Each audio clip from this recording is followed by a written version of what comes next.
Okay, it's 3 o'clock and we will go ahead and get started while we wait for Dr. Beasley to join us. So with that said, good afternoon, everyone, and welcome to our 5th annual Nitty Gritty of PBIS. We're so happy that you're able to join us today. And we do have a packed agenda.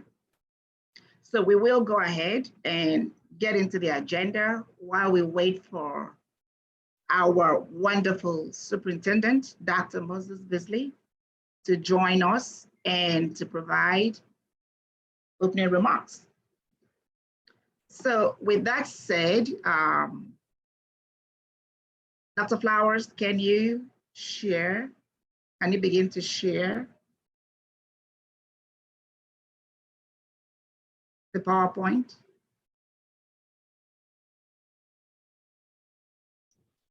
Dr. Beasley should be joining us in a few minutes. Oh, okay. Okay, Dr. Beasley, I didn't know you were here because I couldn't see everybody. Well, good afternoon, and he will be bringing opening remarks. So good afternoon, everyone. Good afternoon. A pleasure. I am very, very proud of this program and everything that we are accomplishing at all of our schools. It is always good to see the progress that we've made in every single one of our schools in Clayton County,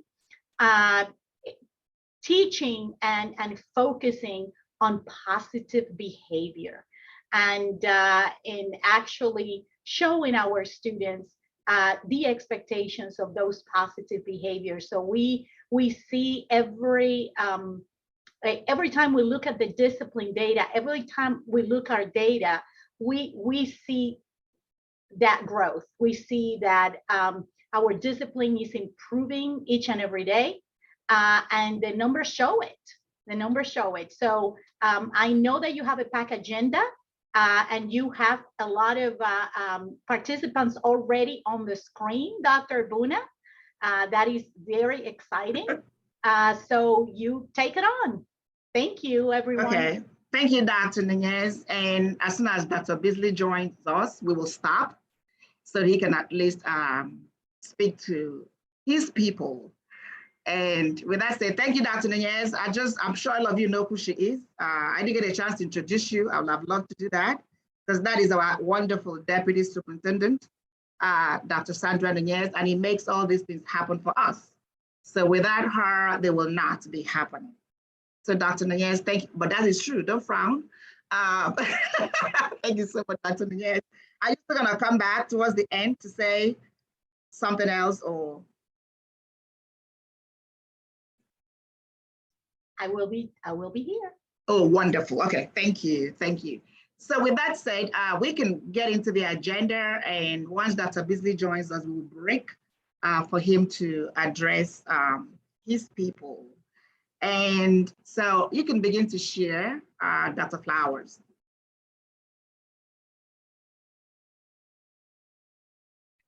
Can everyone see the screen where it says about the sign-in? Yes. Okay, great. All right, so I've posted in the chat box a link. I will post it one more time, and it's also on the screen. We'd just like for you to rep your school. If you can go ahead, if you can get into the Mentimeter link, we'd love that. But if you would like to post it in the chat, that is just as great. So we'll know what schools we have out here that's represented. I see Unidos has posted something in the chat box, but we're also gonna look at the Mentimeter in a few. Point South Elementary is out there. I see you, Mr. Brewster. And so just go ahead and begin to put some things in the Mentimeter, as well as if you don't have access to that, go ahead and put it in the thing. So I'm going to go ahead and share this screen so we can see who is represented. Let's see. So we've got North Clayton Middle's in the house. All right, Morrow Elementary, Jackson, Kilpatrick, Let's see, Lake City, Kemp, Oliver, Hawthorne, Perry Career Academy, Anderson Elementary, Morrow Middle, Eddie White Middle, Unidos, Elite Scholars, Riverdale High School. I mean, everybody is here. That is great. Callaway is in the house, Tara Elementary, Harper, West Clayton. We've got, I think I said Oliver, Lake City, Pace, Brown, Lovejoy High School. Okay. Scholars in the house. Elite Scholars, yes. Jonesboro Middle. Bab Middle, B-A-B-B. Bab, I see you. I hear you, Miss Glover. We got Point South Elementary in the house. Yeah, y'all shout it out. Be proud of your school. Huey is in the house. We've got. Come on, Callaway Knights.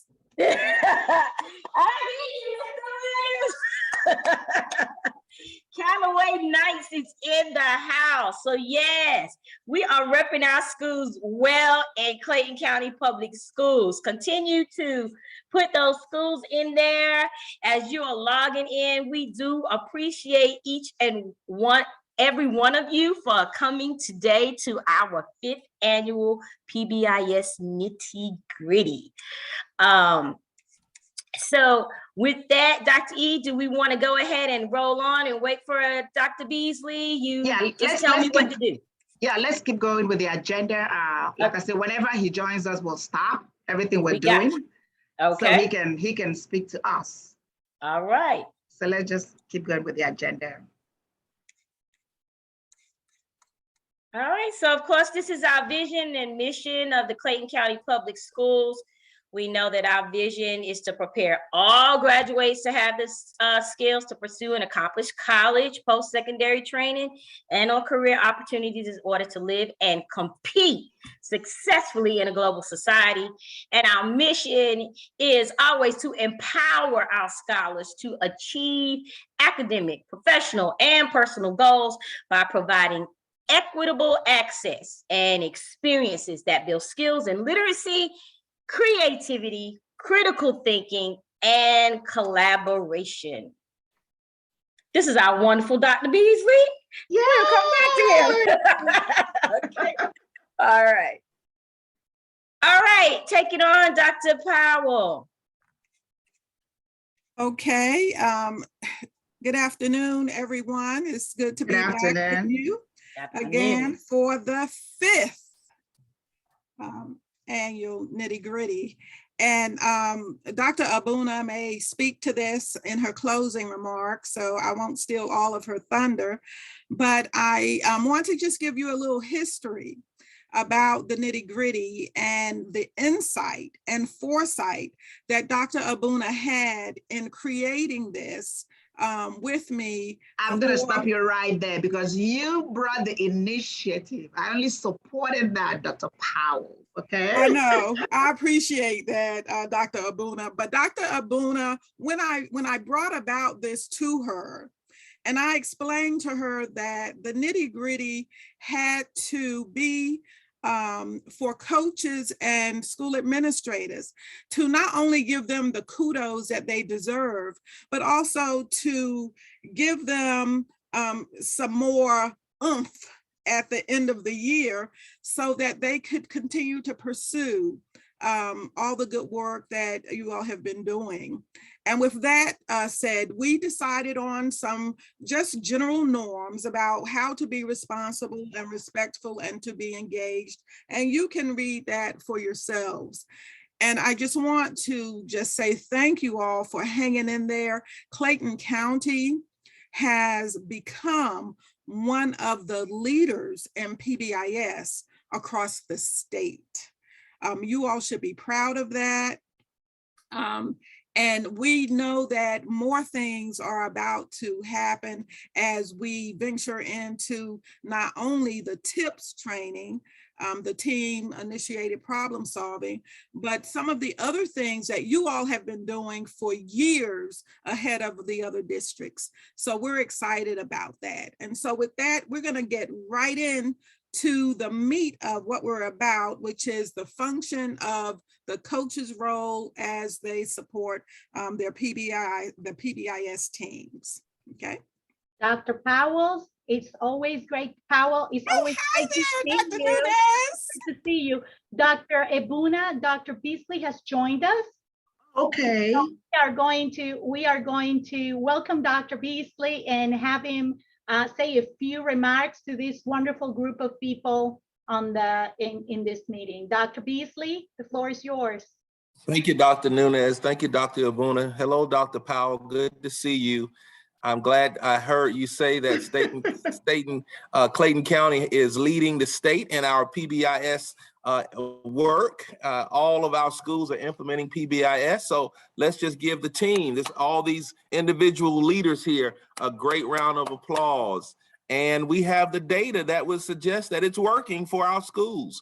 So I want to say hello, good afternoon to everyone. I know everyone's excited about spring break and you need the rest, but we also want to acknowledge and celebrate you and appreciate your leadership and contribution as we continue,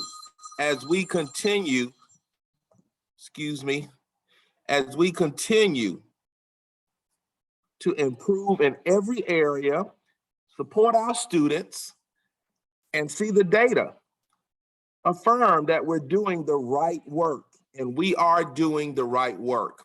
So thank you for this opportunity. Thank you for getting down to the nitty gritty as the session is titled. And let's just continue to take it to another level. If we're going to lead, why not lead the state, right? If you're going to do it, why not do it well? If you're going to use the energy, the resources, the time that you have, why not be known for the number one implementation here in the state of Georgia? So I commend you, I celebrate you, I thank you for what you're doing, and always know that our children are the beneficiaries of all of your efforts. We can see that it's making a difference in their lives. So thank you, and I know you will enjoy today's session. Thank you, Dr. Beasley. And Dr. Beasley and Dr. Nunez, before you skip out, because we know your schedules are busy, but I want to tell you a little bit about Dr. Abuna and what she did. When we thought about this 5 years ago, we actually met on Saturdays. We did the nitty gritty on Saturdays. And I don't know how she did it, but we would have breakfast, because that's how the name came up, because we were talking about grits.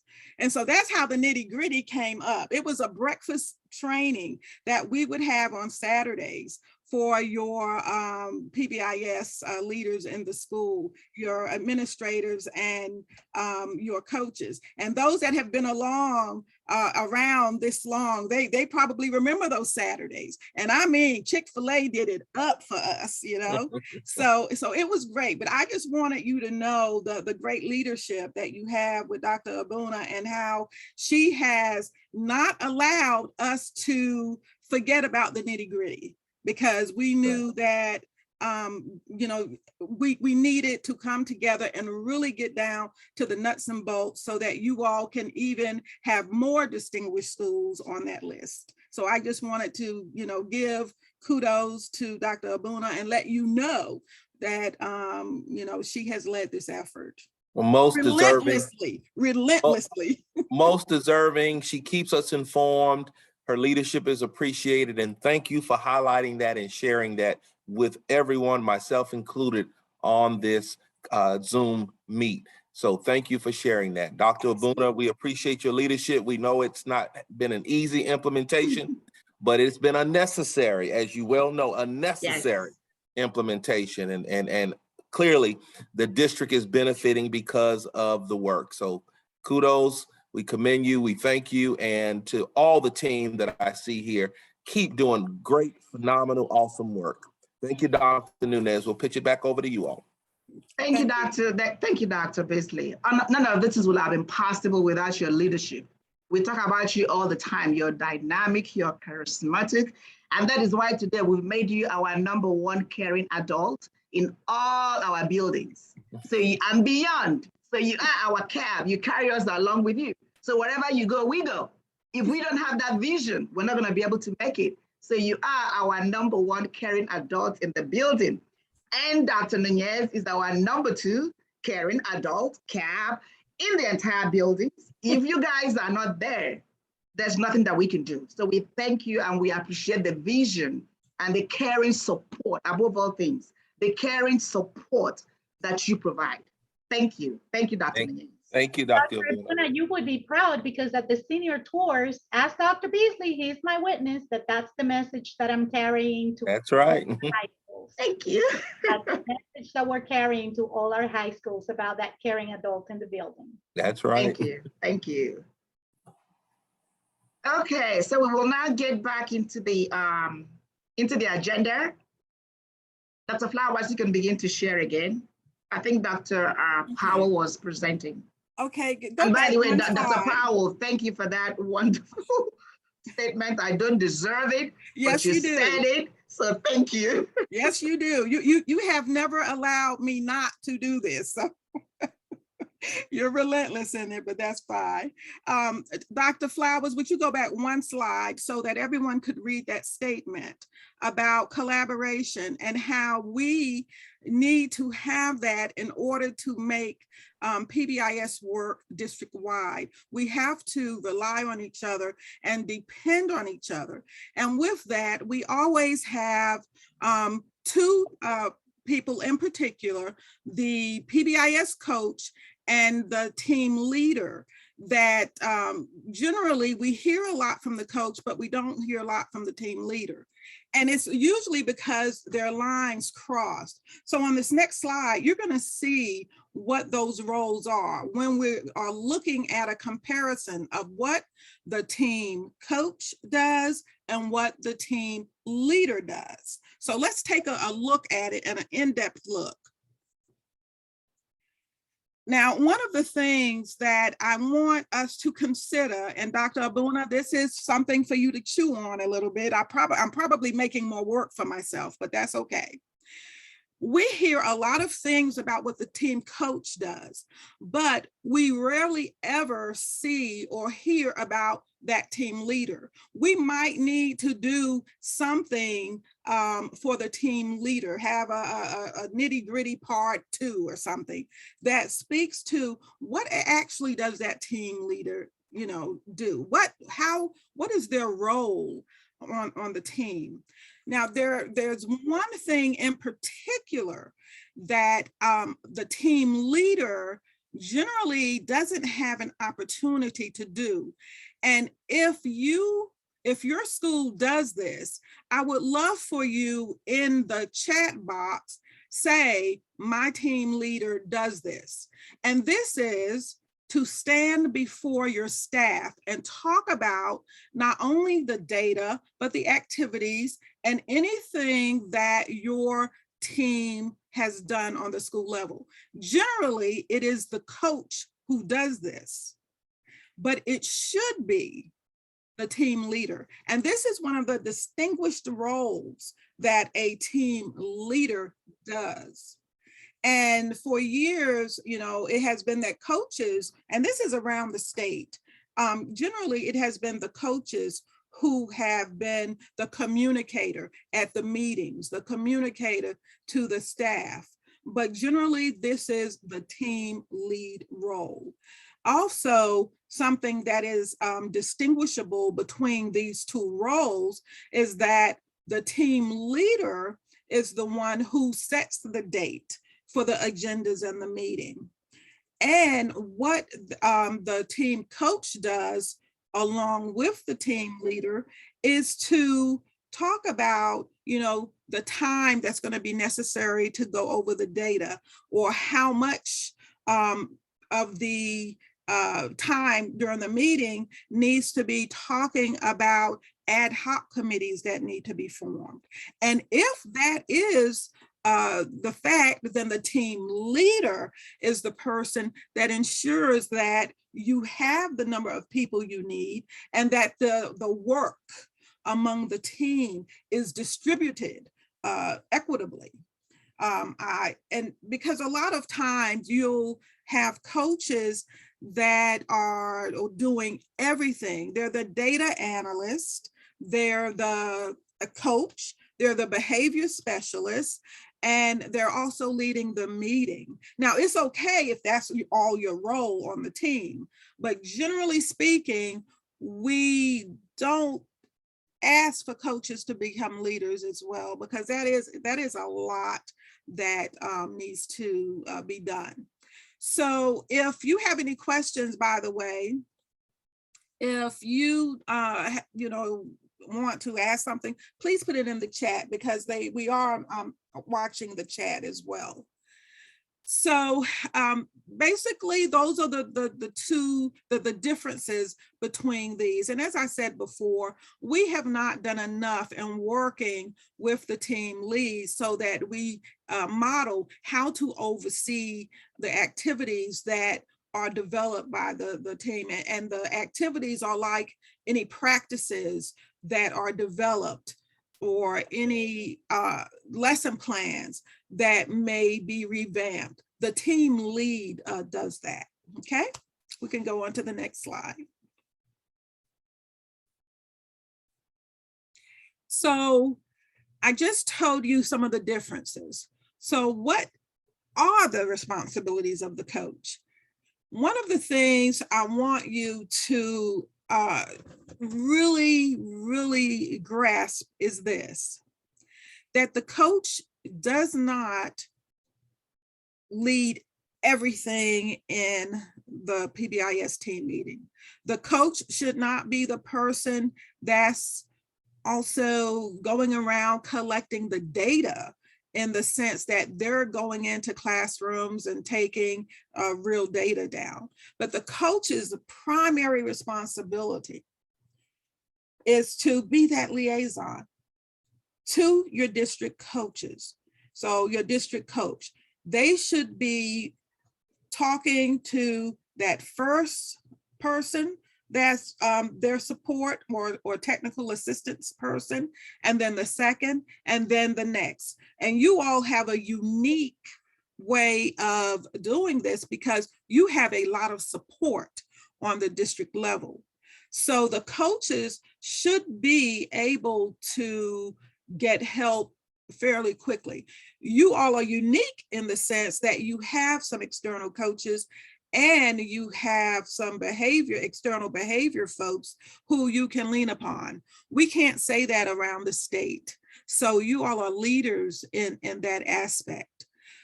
When the coach is in a meeting, what you must remember is that not only are you sharing with the team the data, but to help to make decisions, but you're also having to know all the roles of the entire team. Because just like let's say a sports coach, a football coach, which I know nothing about football. So, hey, you all correct me if I get the coach's responsibilities wrong, because you know how I am about sports. But from what I can tell, a coach is able to tell a fullback, a running back, a quarterback, everything they need to do. But that coach doesn't necessarily do the plays or even know how to play, or go out in the field, but they know just enough how to lead. That is your responsibility. You may have to work with the data analyst, because remember, the coach is that person that's going to come in and talk about what the data analyst, and sometimes it's along with the data analyst, what the Big Seven is showing. Sometimes that coach is going to have to say, you know what, this plan, this precision statement that we formed, it's not working, y'all. We need to go back and repunt. So there's going to be a lot of times that coach appears to be doing everything. But coaches, let me tell you, you need to delegate. You need to learn how to say, you know, this is probably the best role for my data analyst or even for my administrator that's on the team. So you will need to be able to not only support each other in doing the work, but also you'll need to make sure that as a coach, you are not taking on too much, because just like the team leader, as you're looking at the distribution of the work, you have to look at the distribution and say, who is best to do this? A lot of coaches assist through walkthroughs. In the chat box, as a coach, do you assist in the walkthroughs? Say, yes, I assist with walkthroughs, or no, I don't. But we want to start giving coaches the opportunities to do an informal walkthrough before you do before an external person comes in and does the formal walkthrough. Because a lot of times things may seem to be going fine, but when you really take that opportunity to do that walkthrough and gather that data, you will see that you might need to tweak some things. Because excuse me. Yes. Our coaches have been charged with doing informal walkthroughs when we're not present, and all that evidence is inside of their product book. So they are wonderful. They're very much aware of what they're doing, and they can speak to, as you can see in the chat box. Yes, I'm looking at it. Doing the walkthroughs on their own without us being present. That is wonderful, and that is going to really make an impact on your SAS and your TFI. So if you've noticed, if you go back and look at your 5 years of data, because you are doing the work of going through and coaching your teams, and you are also doing those walkthroughs, you should see a difference in your SAS results. Because remember, coaches, you are charged in going into PBIS apps when those windows are open, and you'll hear a little bit about that later on in the presentation, but you will be entering that data into PBIS apps, okay?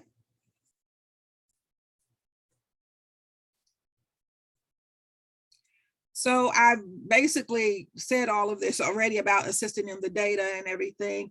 And one of the things that you may want to, and you have a link to this, of the sample team roles. Because you have that paper, I'm not going to read it to you, but I want to highlight just a couple of things that we have noticed around the state that can either cause a team to build capacity and sustain itself, or cause a team not to. And what we see around the state that is best practices is that when administrators are present, we have higher buy-in.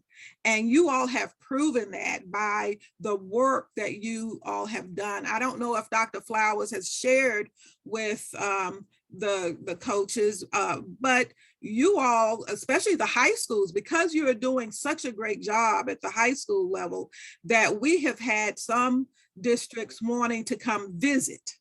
But because of COVID, we had to put things on hold. But just know that you have districts that are interested in seeing how well you are facilitating that. And that is because of the leadership. Because at high school levels, generally, if the administrator is not on board, generally speaking, just for the high school levels now, we usually don't see such good results. So just, you know, that's kudos for you all. But you can see the flow chart of how everything plays out in on the team. One of the things I want to bring about is the recorder, and that person usually is helping with the product book, because they have all the artifacts. They're recording everything in the meeting. And also the reporter or the communicator, they are generally, and sometimes people, you know, they're all one and the same. They record, they communicate, you know, they do everything. They're the reporter.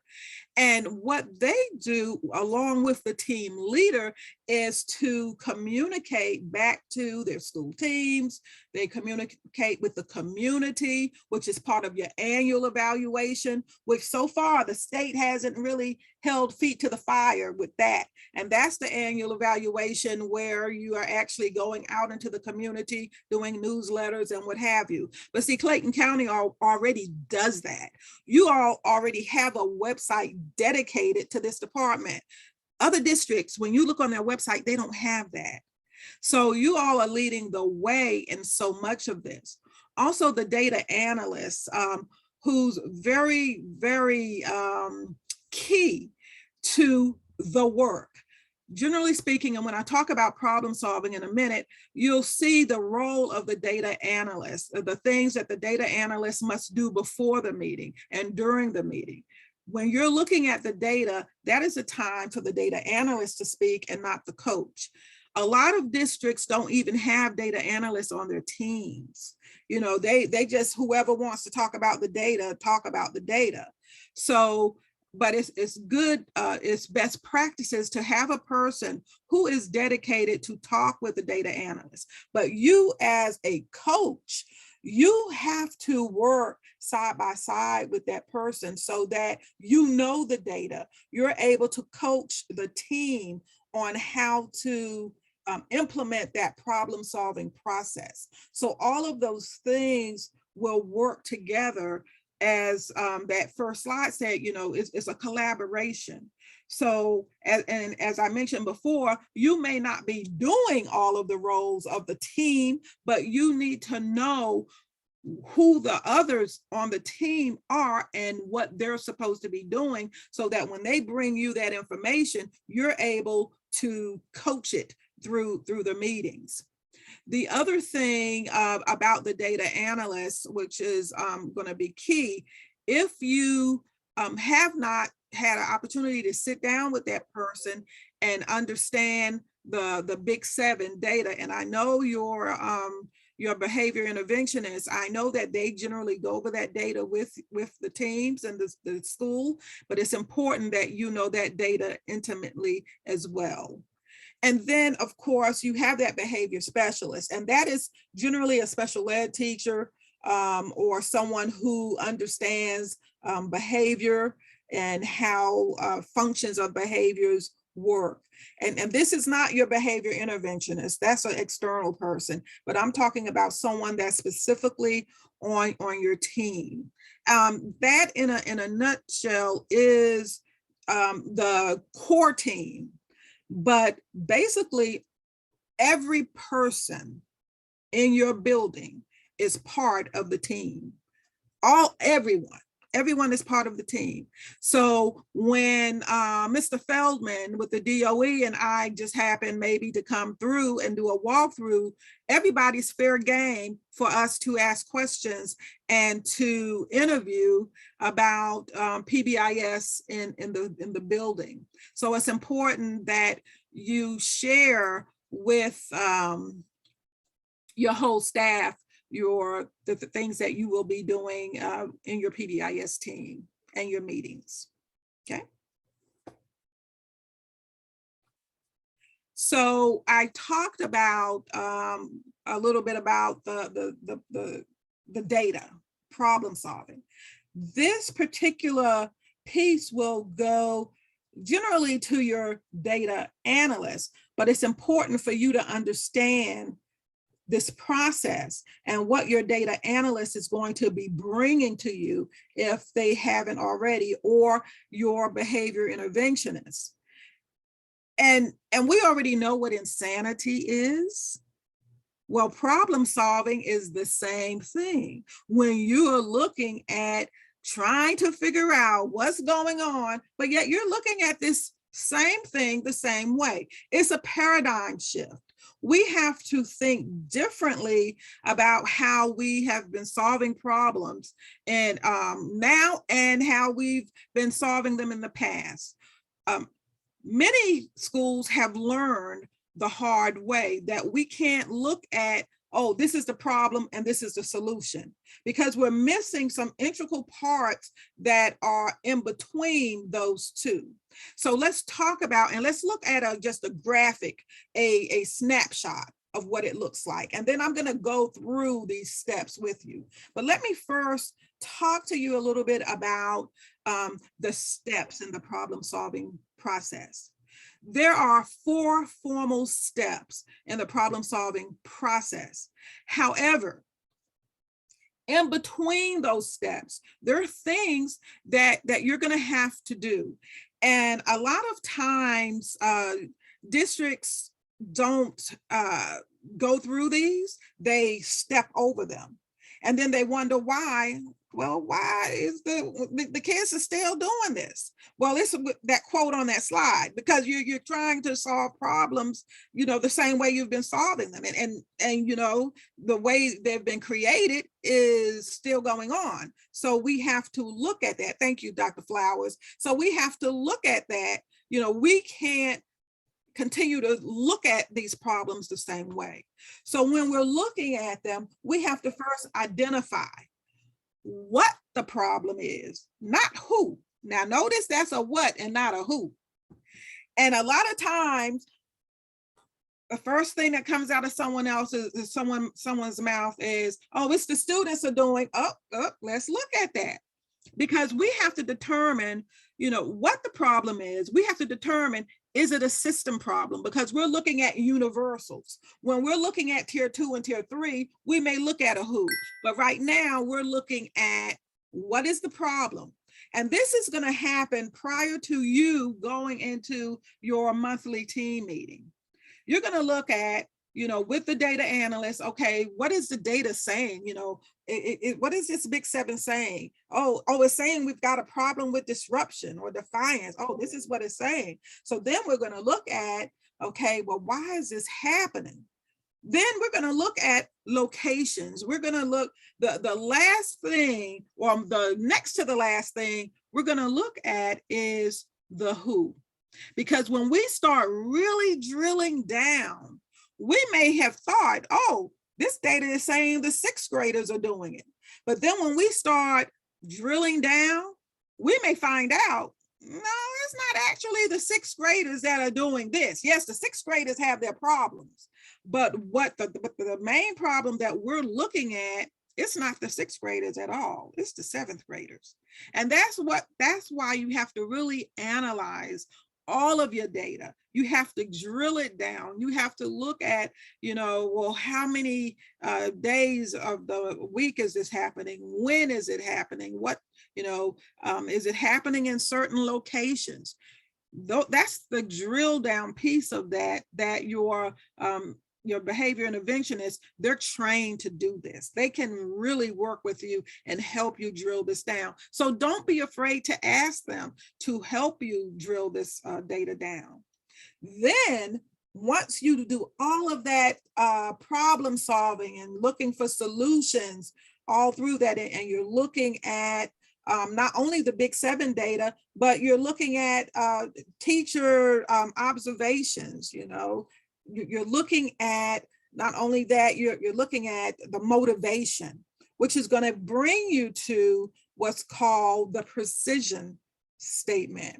And a lot of people shy away from this because they say, oh, I'm not a psychologist, I'm not a psychiatrist, I don't know why this is happening. But this is just an educated guess. This is just your best guess on why this particular behavior is happening in this location at this particular time. So once all of your data is brought together, and the data analysts, the behavior specialists, if they're in on this, and the coach, after you all have gathered all of this, then you're coming together to the meeting and you're discussing it with the team to figure out, what are we going to do about it? And this is where it gets tricky. And I say it gets tricky during the meeting is because a lot of times we want to focus on particular children. We want to know, well, who's doing it? And at this particular time, that's not the purpose of this problem-solving process. The purpose is to look at a plan, to look at an action plan or whatever you want to call it, but looking at this is what's happening. This is why we hypothesize it's occurring, and this is what we plan to do with it. And we're going to look at the outcome data and the fidelity data. We're going to look at, okay, so this is the plan we've developed. Who's going to be the people to implement it? Do we need to bring in other people to support us? And if so, how are we going to do it? You're going to write out that nice action plan, and then you're going to implement it. And that's when you will determine, is it working? And this is where you will determine the effectiveness of what you as a team decided to do. And it's more detailed into this. And because we know this is a detailed process, on the next slide, you'll see the process, the solution development process, how you do that. And some school districts have a solution development form they fill out as part of the agenda. And everything I just said is on this particular sheet, so I won't read it to you. But the thing is this, it's important that you don't be waylaid about the precision statement, the hypothesis that you have to write.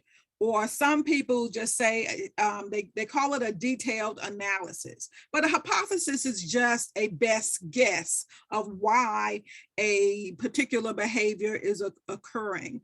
So that's why it's important that you understand, and that behavior interventionist, along with the data analyst and the coach, really talk out what the probable cause and why it's occurring happens. When you get to the meeting, someone else may have a different go at it, and that's fine, because you may have more than one hypothesis, and that's fine.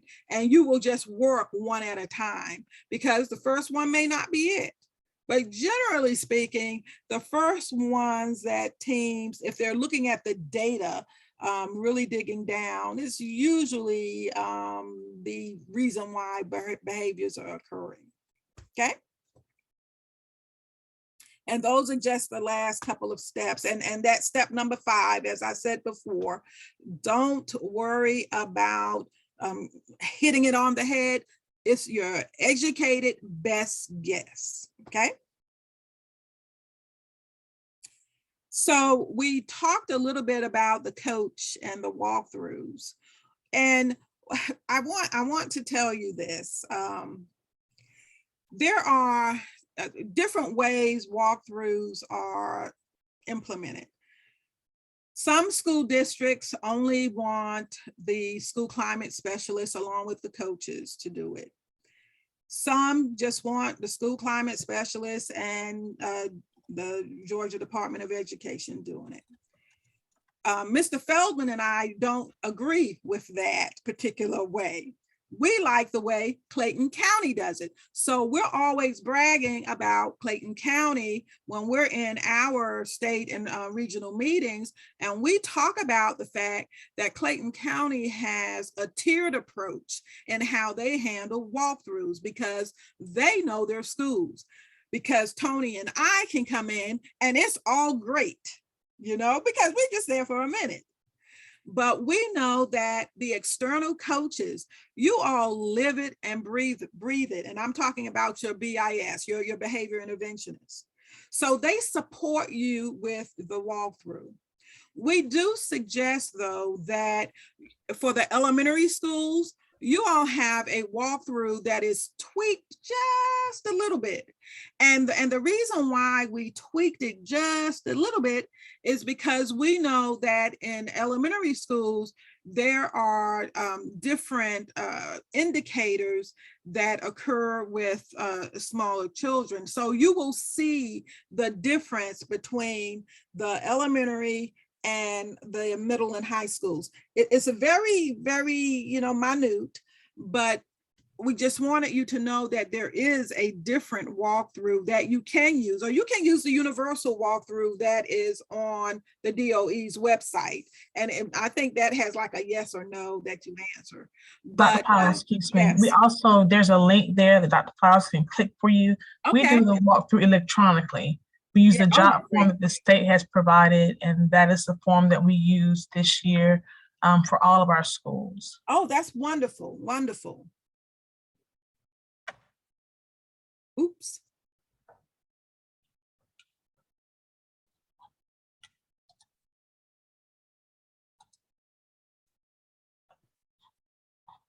Is it gonna let you? Dr. Powell, I'll send it over to you. It looks like they're working on this site, but I'll send it over to you. I'll put it in the chat box. It might be, it might be. Oh yeah, I also put in the chat box the OneDrive folder that has all of the materials in it. So I know we've had some people ask about the materials. So everything has been put into a OneDrive, and the link is in the chat box, and we'll continuously put it in the chat box. Wonderful. Well, one of the things I was about to use the word drawback, but I won't use that word, that term. But one of the things that we have heard a little bit about the elementary walkthrough form is it is lengthy. It's about 7 pages, you know. So, you know, but it's good information, but it is lengthy, and a walkthrough should not be lengthy. It should be 2 pages max, you know. So just kind of keep that in mind when, you know, you're deciding on doing that. But other than that, you all have been doing such a good job. You have really supported, whether or not it was good, bad, or indifferent, the types of feedback that you've received from walkthroughs. Ms. Whitlow Lewis and I know Dr. Flowers and Ms. Zachary, I know that they are, you know, coming into your buildings, supporting your teams, doing whatever they can to ensure that you're implementing with fidelity. You know, you're implementing PBIS the way it's been designed to be implemented. Oh, thank you, Dr. Flowers. So you all are able not only to understand, so when you're scoring the TFI and you're looking at your walkthrough results, you're able to immediately, you know, edit your action plans to put those things on it that you need to put on it so that you are able to not only move to the next level of recognition, but you are able to do it with fidelity. And that's just key. That's just key. Thank you, Dr. Flowers.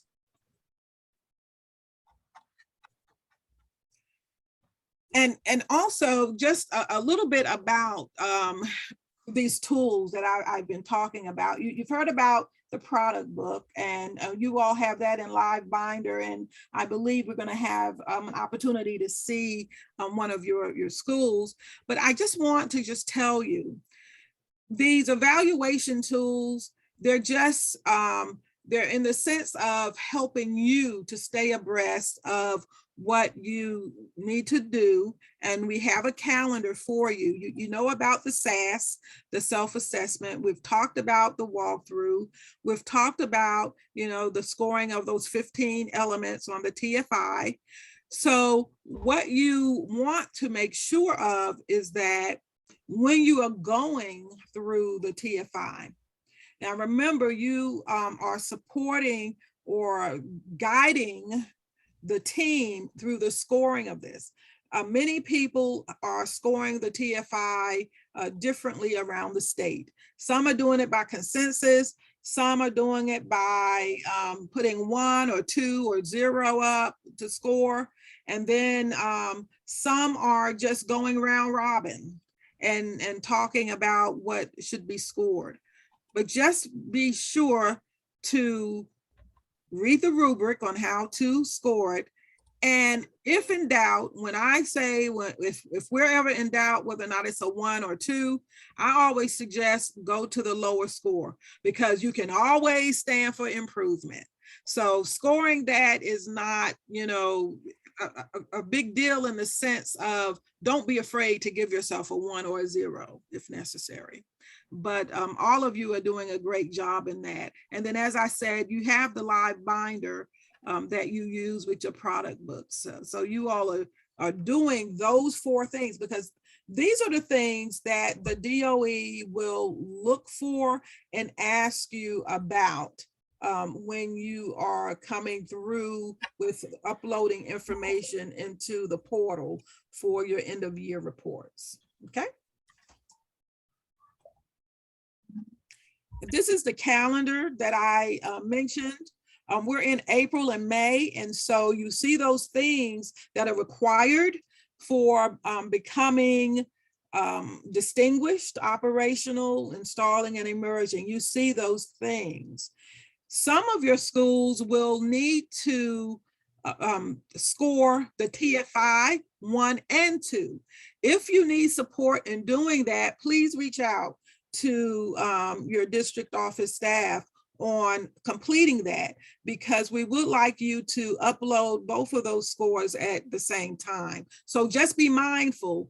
Now, I know some of you are going through, actually, I think we finish up tomorrow. Yeah, tomorrow is April 1st. Wow, time is going. So we know that some of you are just finishing up tier 2. So with those of you, you know, we know what those scores will more likely be, but, you know, so don't worry, but that will be a question we'll probably need to ask Mr. Feldman tomorrow, if you need to go ahead and score that TFI tier 2, okay? Dr. Powell, and I'm here. If I can interrupt real quick. Sure. Yeah, for those participating in tier 2 training, we'll score that tomorrow, and they'll have it to enter with their tier 1 data, probably in the book. Great. Yeah. Hi, Mr. Feldman. Yeah, Sure. thank you. So this is now my section, and I want to let Dr. Powell know, and Mr. Feldman, those 2 schools have already scored their TFI tier 2, and I was present doing so. Okay, so now let's talk about the product book. This is going to be very, very brief. So I want to show to everyone an actual exemplar book that we have. We have several exemplars, but this is one of our schools that's expiring to be distinguished, and they have agreed to allow me to share their product book. This product book will go from now until eternity, until it decides that it doesn't want to take any more documents. So for this year, they have outlined all of their documents, and all of their artifacts are housed in this one document, in this one folder. Next year, when it's time to add the new documents, they will just add new tabs that say FY 22-23, and they will move on with the actual product book itself. As you can see here, the product book does outline, or it does answer the actual product book review.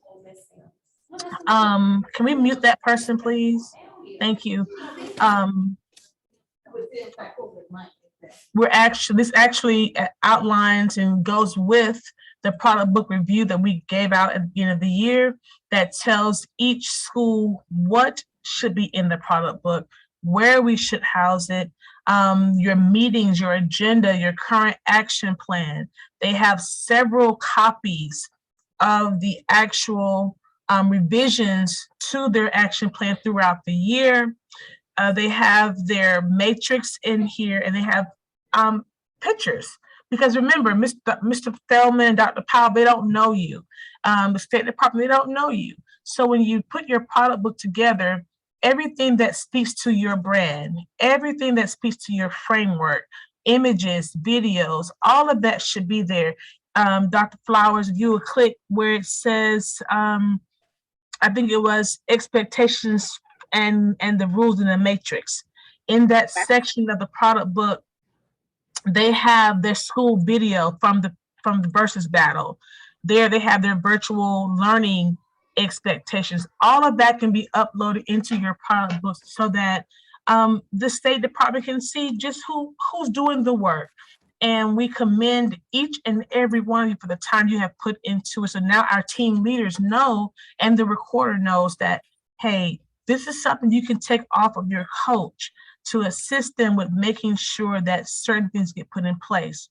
Now, as far as the TFI survey, they have survey results from this year in there as well, the graphs that they needed to show for the SAS and for the TFI, and they showed it by the number of years they've actually been in the program. So kudos to BAB. Thank you, Ms. Glover and Ms. Ornelas, for allowing us to show your product book. They also have their school's action plan, not just the PBIS action plan, but they have their actual school's action plan.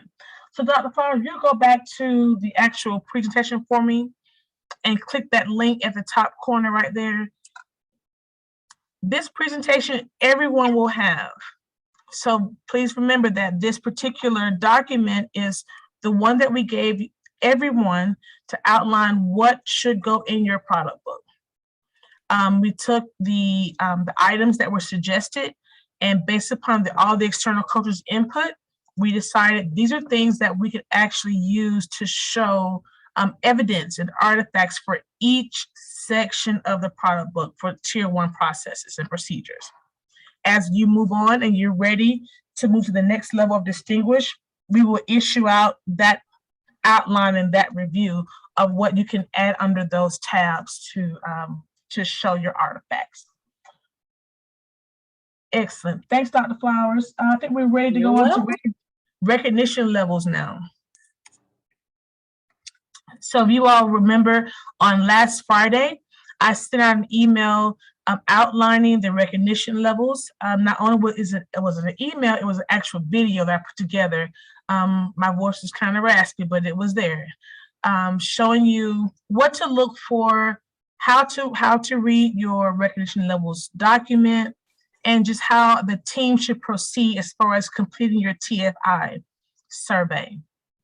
So here again, we know that we have emerging, operational, and distinguished level. We also have installing. I did not put that there because we know that those schools that are brand new to us, and you all consider installing schools. I want to be mindful to say that, again, recognition levels did not change. They will change this year, but they have not changed since 2019. So wherever you were prior to this year and 2019, that's where you have remained. And so hopefully, I know without a shadow of a doubt, every school on this call has had great improvement, and we should see exemplary work from each school. PBIS schools and district coordinators must submit end-of-year data, school action plans, and their recommendation for state PBIS levels via SODS.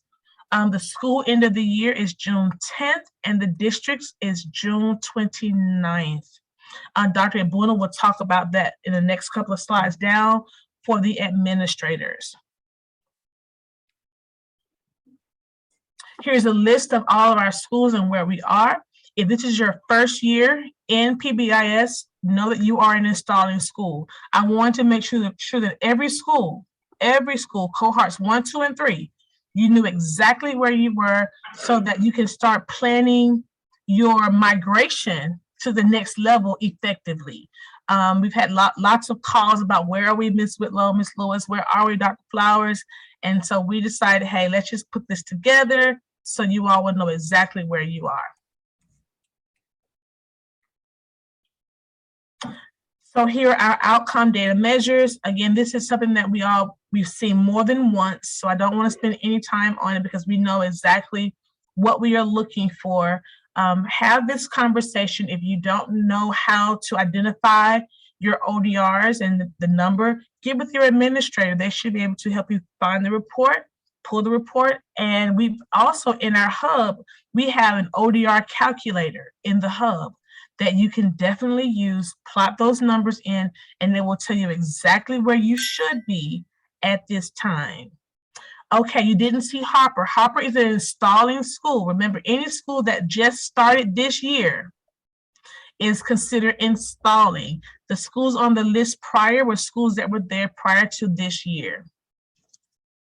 Thanks, Dr. Flowers. Next slide, please. And I was going to say some of those schools may have gotten cut off because we have so many schools in the district, and that installing column was quite lengthy because we had a lot of our schools start just this year. So if you don't see, you started just last year, as Ms. Lewis has said, you are on the installing list. Yes. Thank you.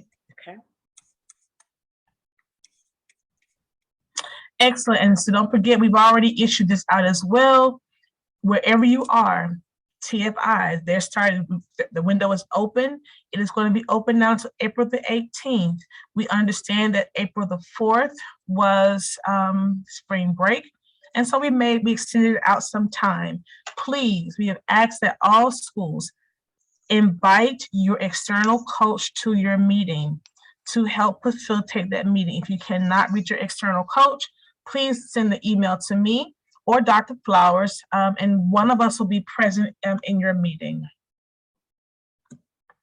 We also have a video on this page if you want to look at it later on. How to conduct the TFI video. It's the one we've always shown, but it's the actual new updated version of the meeting that since they've updated their website. You can change it out. Okay, Dr. E.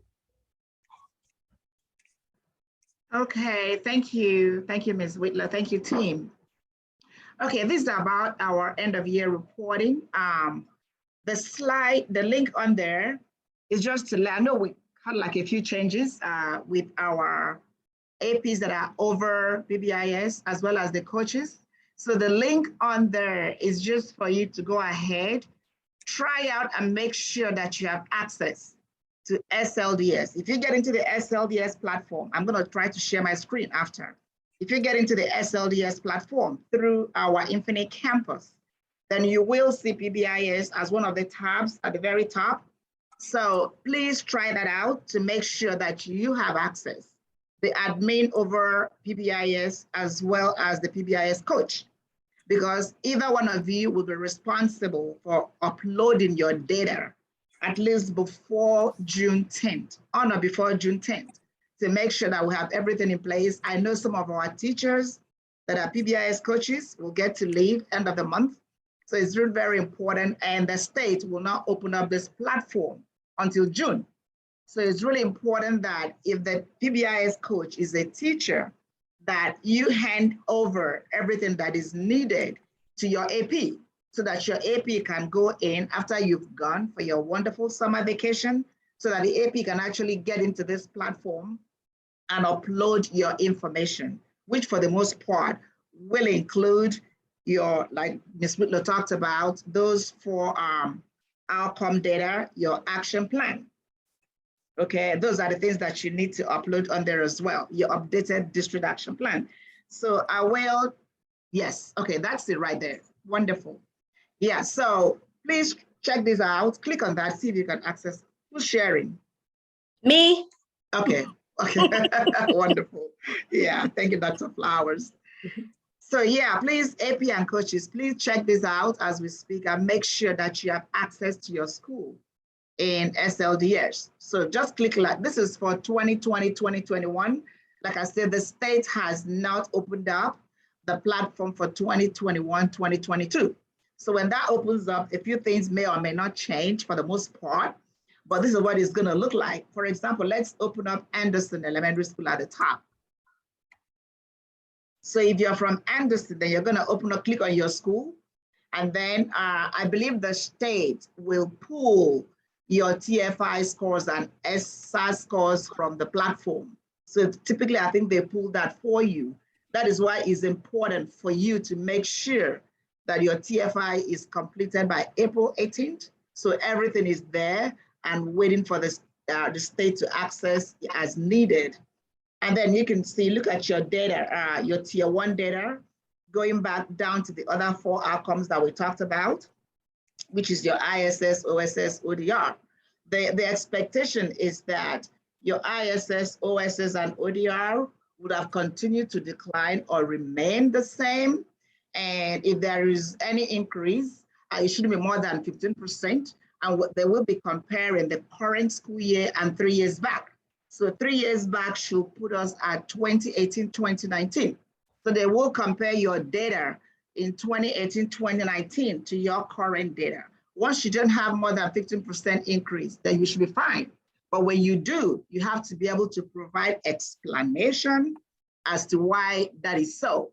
And then it's up to the state to determine whether the explanation that you provided is sufficient enough for them to overlook that very high increase in your ODR, ISS, or OSS.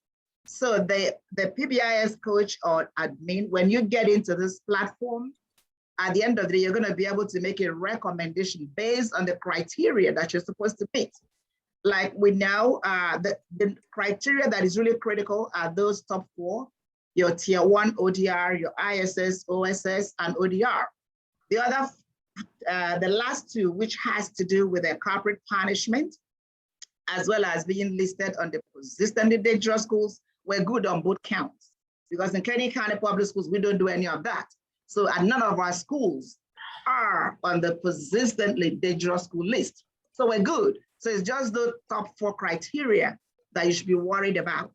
So once you go in there and put in your information, then you have to make a recommendation based on these 4 criteria, these 4 outcomes, where you think your school falls in. If you think your school is emerging or operational, well, if you're going to be asking for distinguished, you will have met the criteria ahead of time, and that includes the tier 2 readiness training.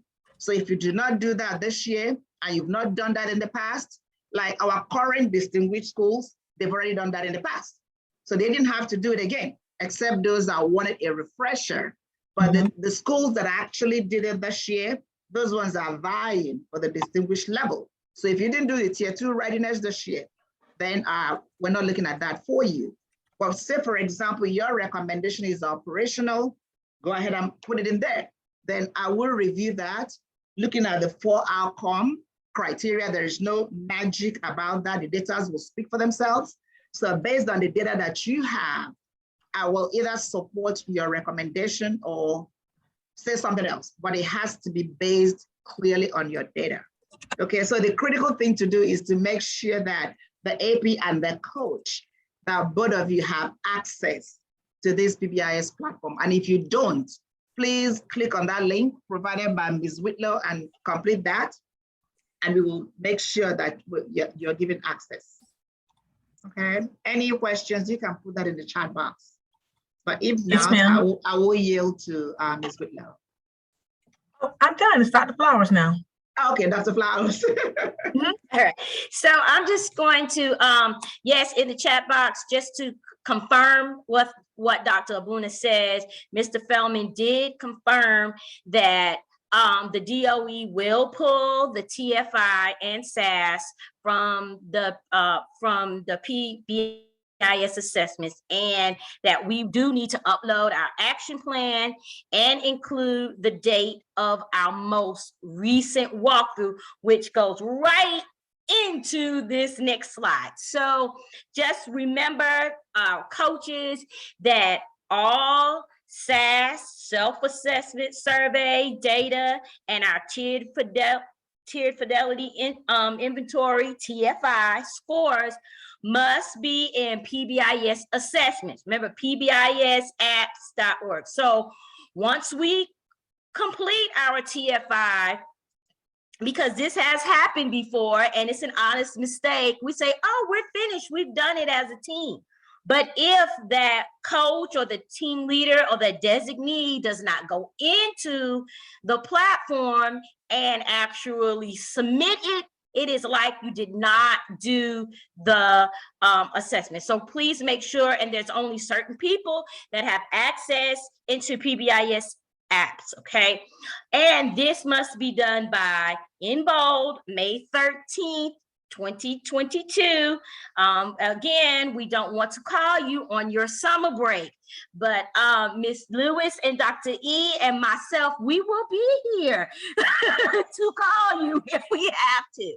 So, and it will be pulled by the DOE so that they can do what they need to do.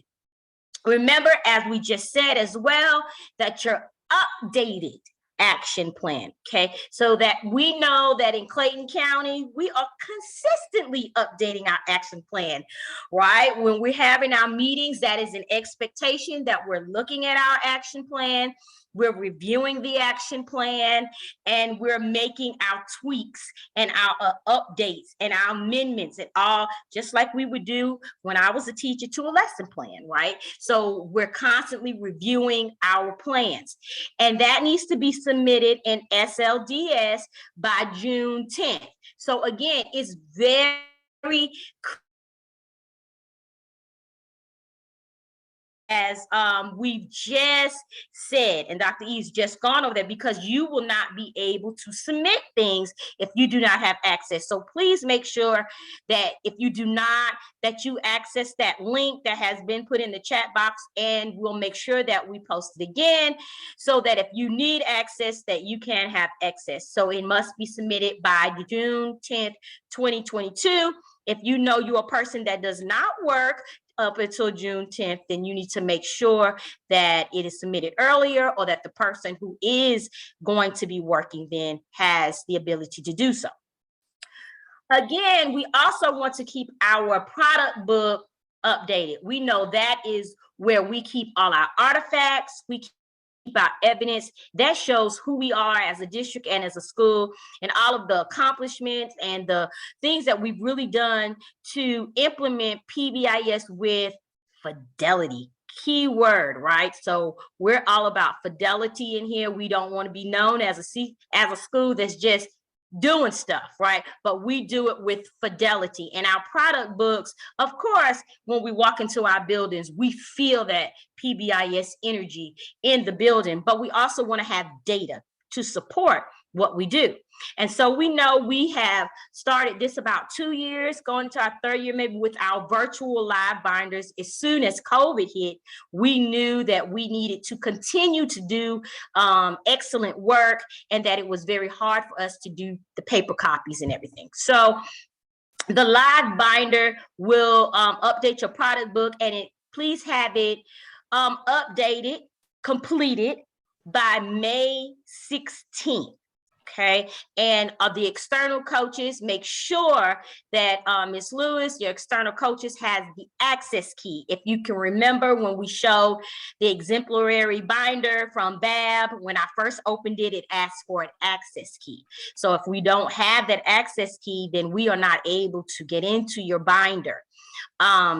Those things, that the tabs, that what you know that from the TFI should be your tabs, and then you upload that evidence that supports that specific tab. And by all means, you saw where Ms. Lewis showed BAB, they put a lot of extra things in there, which is awesome. Okay, so I know that some of you all are doing some amazing things as well. You have some student videos, and a lot of you participated in the PBIS versus battle, and all kinds of those great things that you're doing. Show off. This is the time to show off, and show off well in your live binder. Okay, I did show you the product book review outline that was developed, that excuse me, Ms. Lewis talked about, where I kind of showed it to you, scroll through. So we will utilize that as an outline, and you should also utilize that as an outline. It is no surprises. It's kind of like a rubric. Go through it so that when the person who is externally reviewing your product book, there should be like no surprises, like, oh, I didn't know that was in there, or, oh, yes, that was in there, because you have done the work in-house before, just like Dr. Powell talked about with walkthroughs, right?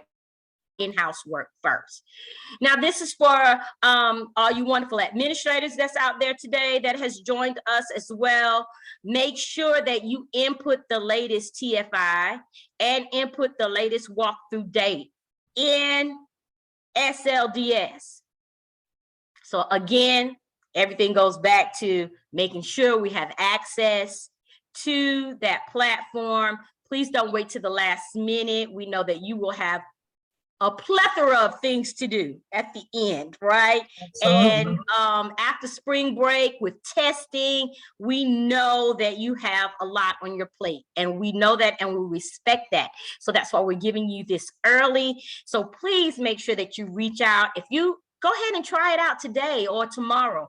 And if you don't, go ahead and send that link in immediately before you go ahead and have your wonderful spring break and rest.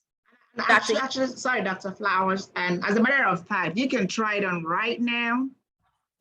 Go into Infinite Campus and try it right now and see if you have that PBIS tab. If you don't have the PBIS tab on the SLDS, then that means you don't have access. So that way you can just go ahead and complete the forms. Because once you leave here, you're gonna start doing something else. And we know that because you're busy. Thank you. Absolutely. Yeah. So just go ahead, like Dr. E says, go ahead and log into your Infinite Campus and where it says index. You know, most of the time I just type in SLDS, so it just pops right up. So you don't have to search up and down on the side. So just put SLDS. And if you have it, it will look like what I showed on the screen just a few seconds ago. All right. Again, if you have any other questions about this, any additional support, please reach out to any one of us at the office, central office level, or go ahead and put something in the chat box. We'll make sure that we reach back out to you and support you in any way that you need to be supported. All right, so I'm going to pass it over now to Ms. Zachary, who's going to show you all, for some, it may be the first time, but some of you have already had access and been perusing through this wonderful new tool that the DOE has for us in the state of Georgia called Georgia Learns. Thank you so much, Dr. Flowers. I appreciate it. Okay, so Georgia Learns, of course, is a PD hub. Okay, so when you're doing your TFI and you're looking down and it's asking you about PD, this right here is an amazing tool that will help you in this. Okay, because it provides teachers and administrators with access to a self-paced professional learning courses. All right, you can go ahead and click that. It's Georgia Learn. So we've been talking about SLDS, that tab. All you do is go to the SLDS tab and you will see that same screen that we talked about earlier. And you will see a tab where it says number 1, that's Georgia Learns. And you click on that tab for Georgia Learns and you will see courses. Okay, so number 2 shows PBIS Coaching Booster. I like to type in PBIS or management, and they have amazing courses on there. It's talking about how to teach the your matrix, so many different things. And so this is an amazing tool that you can use to go ahead and map out your professional development calendar for your teachers. So when we get to that part and they ask you, do you have a formal system? Yes, I have a formal system. We know that in August, we're going to learn about relationship, and in October, we're going to learn about this. So this is a great platform. It's Georgia Learns, and you can click it for me, Dr. Flowers.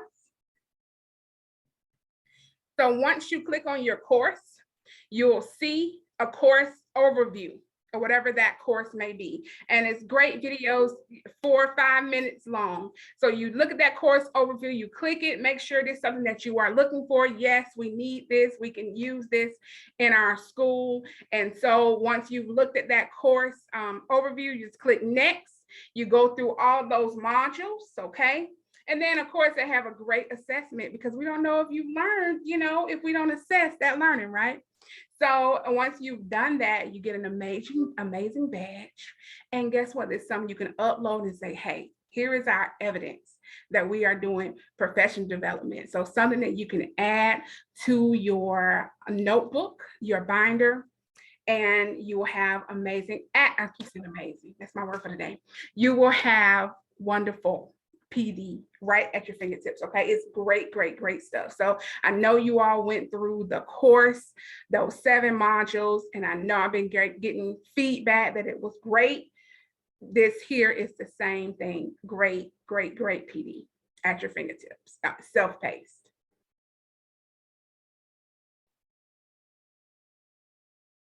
Thank you. Okay. This just courses. You added a scene for me, Portia.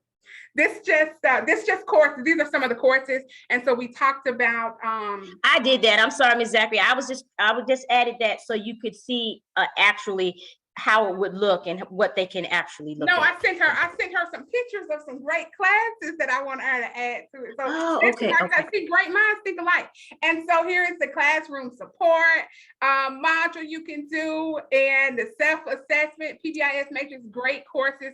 You can look on it. I know I was with one of my teams and they were saying, hey, we need to talk about how do we teach the rules. Guess what? It's right there. That classroom support tabs give you videos for elementary, high school, middle. I know we always complaining that y'all show elementary, but I teach high school, you know, those types of things. So it's right there for you based upon where you are.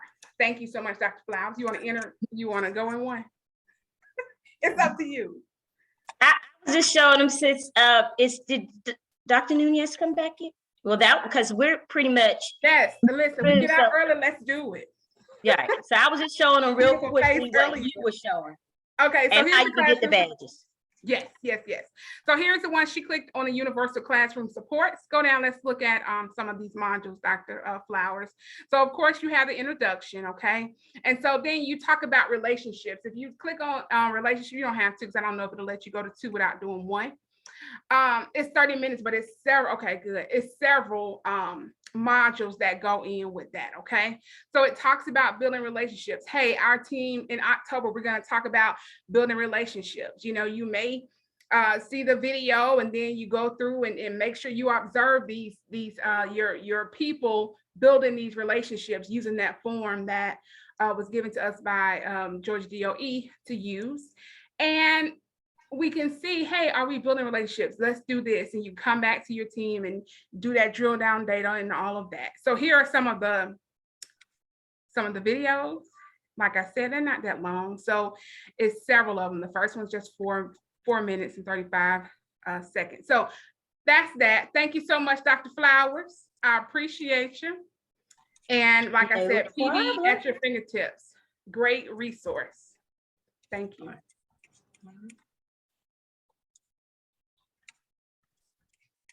All right, yeah. So so Ms. Zachary said, and it's been alluded to that professional development piece is spoken to on the TFI. And I know through several of years that I've been working with them, sometimes the schools did not have a formalized plan. So this right here is a great tool, as we've been has been stated already. Go ahead and look through those modules and those tools and go ahead and set it up and put it on a calendar, and just go ahead and put that into your live binder, and then that way it's already done. It's nothing that you have to magically create, right? We don't need to recreate things that's already been created, because we have enough work to do already. Oh, let me just throw this in here. If it's December, we come and look at binders, and you said in October, we talked about relationships. We did that. We did video from Georgia Learns. Please put your badges in, okay? Right. Because we don't want to just say, we also want to have evidence of that as well. I know it's formal by saying we're going to do it. Let's give the evidence saying Absolutely. that we did it, okay?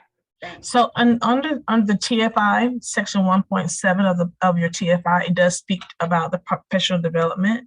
So this will go key there. The images that Ms. Zachary said are in the presentation that you all were emailed out today, and also in the chat box as well.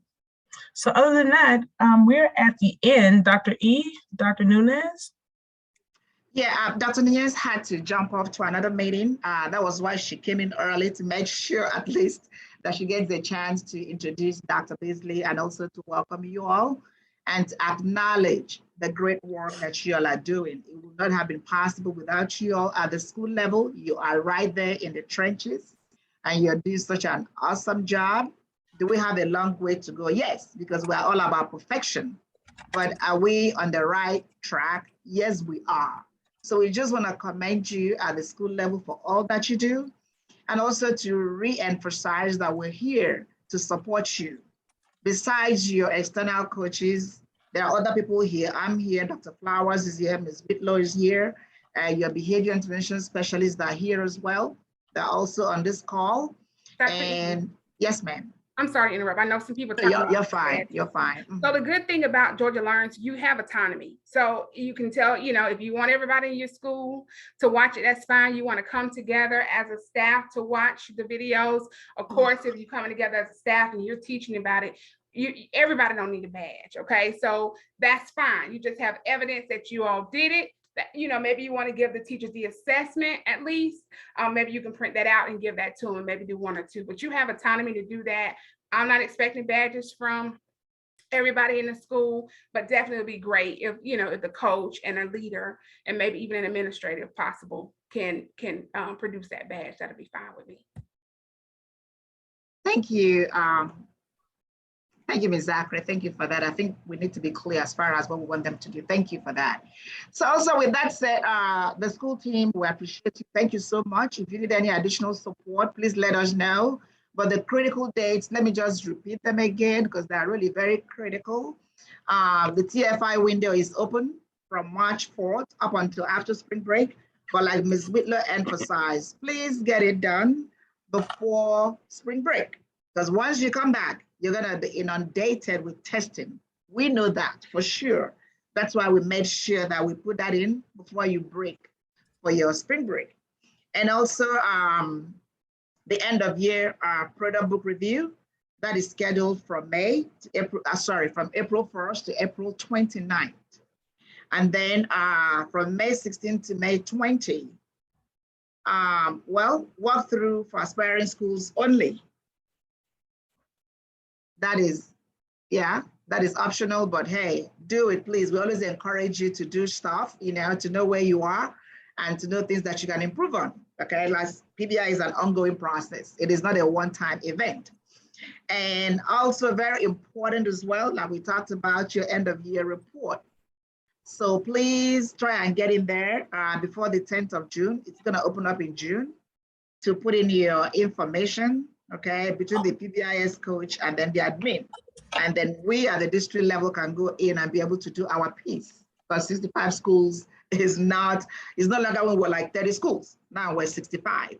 So we do need time to actually go in and make sure that we provide our own updates as well for the state to be able to make the final determination. But we're excited about what you've done.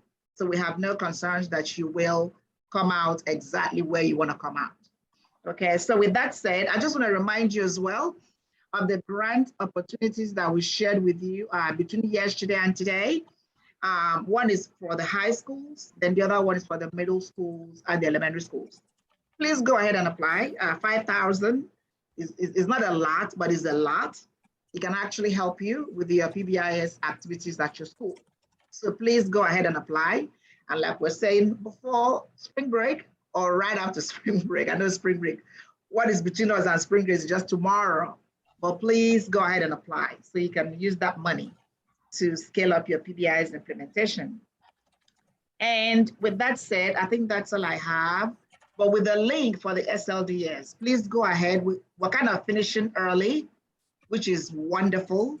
So please use this little time to check SLDS PBIS tab to make sure that you have access so that if you don't, you can complete that form and we'll put the request in for you right away, okay?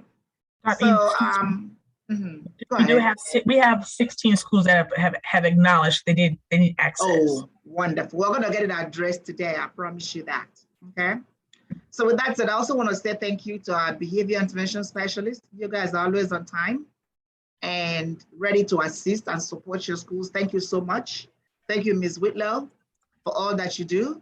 And we can't say thank you enough. Dr. Flowers, thank you.